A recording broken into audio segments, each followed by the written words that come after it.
एका मिसळसाठी लोक एक एक तास लाईनमध्ये का उभे राहतात हे बघायला आम्ही पोहोचलो नाशिकच्या फेमस पेरूच्या वाडीत.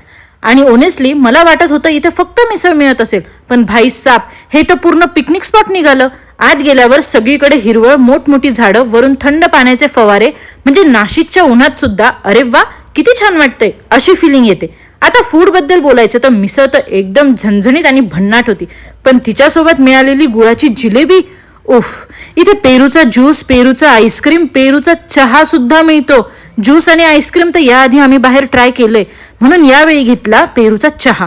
मला वाटत होतं पेरूची टेस्ट जोरदार येईल, बट ऑनेस्टली तो जास्त करून गुळाच्या ब्लॅक टी सारखा वाटत होता. फक्त थोडासा पेरू टच होता. आणि फूड संपलं म्हणजे इथला एक्सपिरियन्स संपला असं अजिबात नाही हं.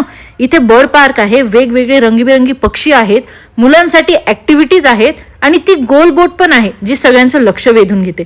पण मला सगळ्यात जास्त काय आवडलं माहितीये, इथला प्रत्येक कोपरा कोपरा फोटोसाठी बनवलाय असं वाटतं. खरंच आम्ही जिकडे बघत होतो तिकडे लोक फोटो काढत होते, रील्स बनवत होते, व्हिडिओ शूट करत होते. आणि ऑनेस्टली त्यांना दोषही देता येत नाही, कारण जागाच तितकी फोटोजेनिक आहे.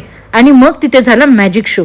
सुरुवातीला वाटलं चल बघू काय आहे ते, पण 2 मिनिटांनी आपण सगळं विसरून अगदी लहान मुलांसारखं तो शो बघत असतो.